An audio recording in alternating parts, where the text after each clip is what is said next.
From the moment the first Maori explorers arrived on these shores, this land has increasingly supported those who have settled here.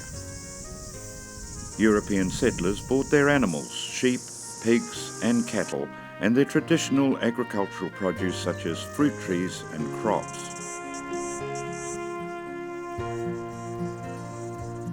Bush was cleared, and pasture spread across the land. With this grew New Zealand's capacity to meet the demands for a sustainable protein market.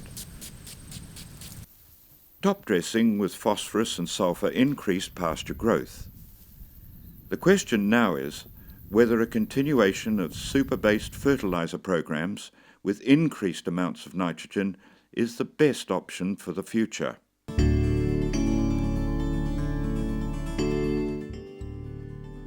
In fact, pasture production has decreased over the past 20 years, in spite of the use of increased amounts of nitrogen. Water quality has also deteriorated. Is there a link between the two? On the surface, it all looks fine. But it's not.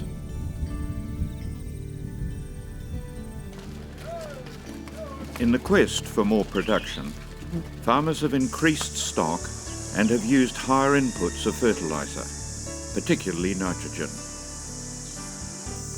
Increased use of nitrogen reduces the clover content of pasture. With less clover, pastures contain less protein and energy. To compensate for the lower energy content, supplementary feed is used, such as maize and molasses.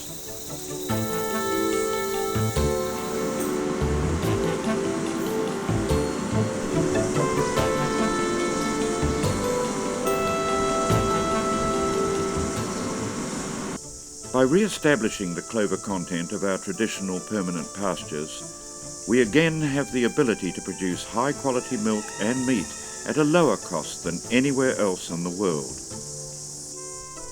In recent years, the number of animals has increased markedly, and soil nutrient levels have risen. But has this actually resulted in more total growth?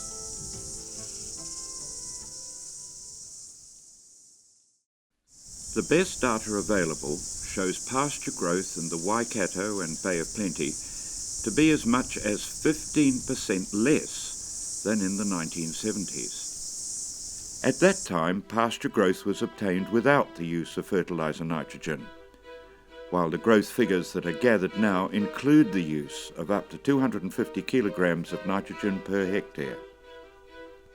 The concerning fact is that the nitrogen not taken up by plants is ending up in our lakes and waterways.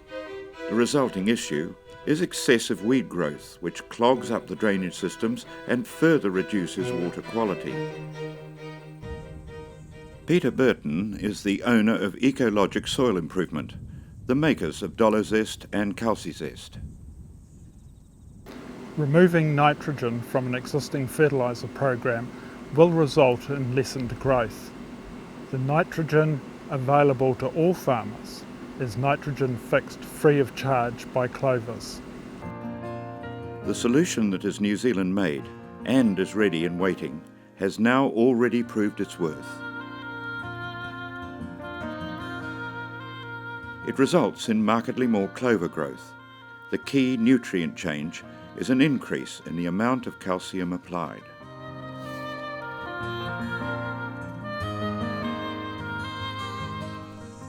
Calcium is a major component of clover, which contains several times more of this element than grasses. Rapidly growing animals require calcium for bone growth, and it is the major nutrient component of milk.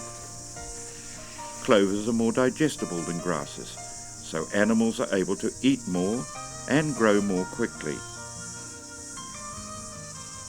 Calcium is the driver of biological activity in the soil, increasing total growth and pasture quality. Clovers fix nitrogen sufficient for more than 18 tonne of pasture growth over a 12-month period, at no cost to the farmer. What we have here is a freshly dug clover plant, And what we're specifically looking for is nodules on the roots, and the nodules signify that that the plant is actually fixing nitrogen. And if we look closely at this root mass here, we can see strings of nodules. They're a good size. They're a little immature because they're still white. When they are actually fixing nitrogen, they will be pinkish. But we've got good sized nodules and we've got plenty of strings of them. The use of fertiliser nitrogen encourages grasses that outcompete clovers for nutrient, moisture and sunlight during the main growing season. When an increase in pasture production is achieved by improving the biological function of the soil, a cleansing process takes place.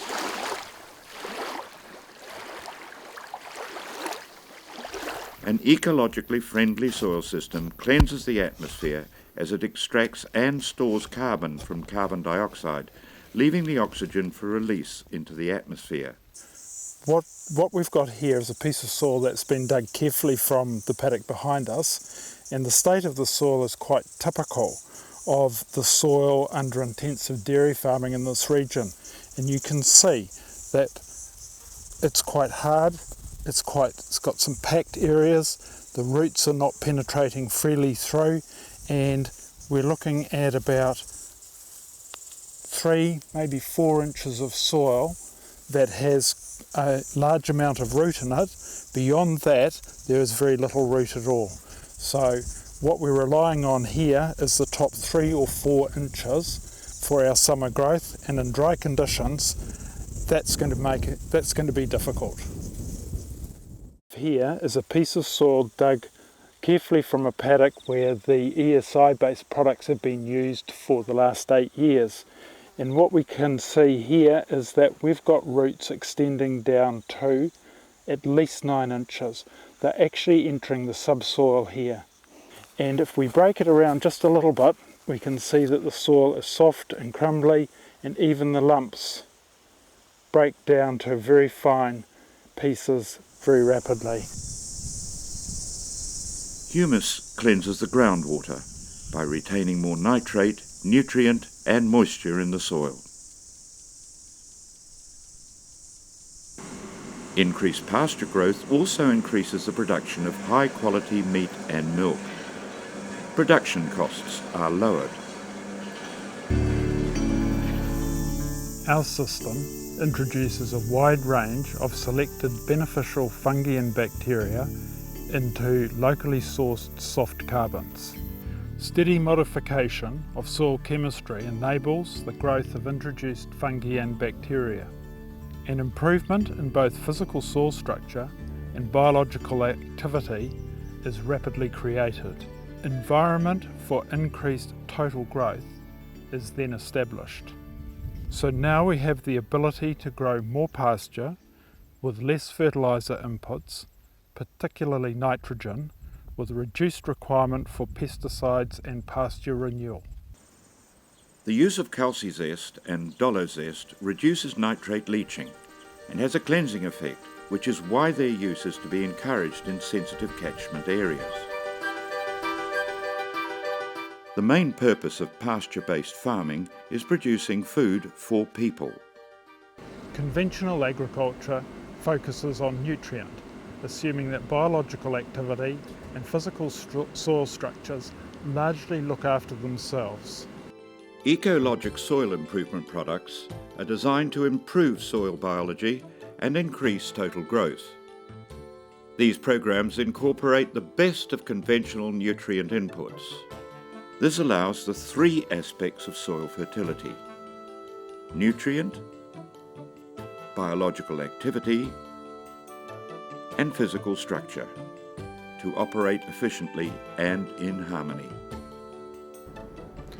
The ESI system is a New Zealand developed process using locally sourced products that provide a sustainable lift in both quality and quantity.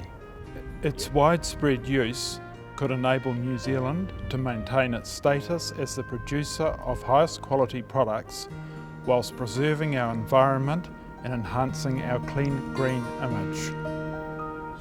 What's just as important is the extra available to farmers from the ESI system. This is Peter Berryman, whose farm has been featured. As far as I'm concerned, it's the soil. For one thing, with the extra humus that we've created over the last 5 or 6 years, as you know, what is it?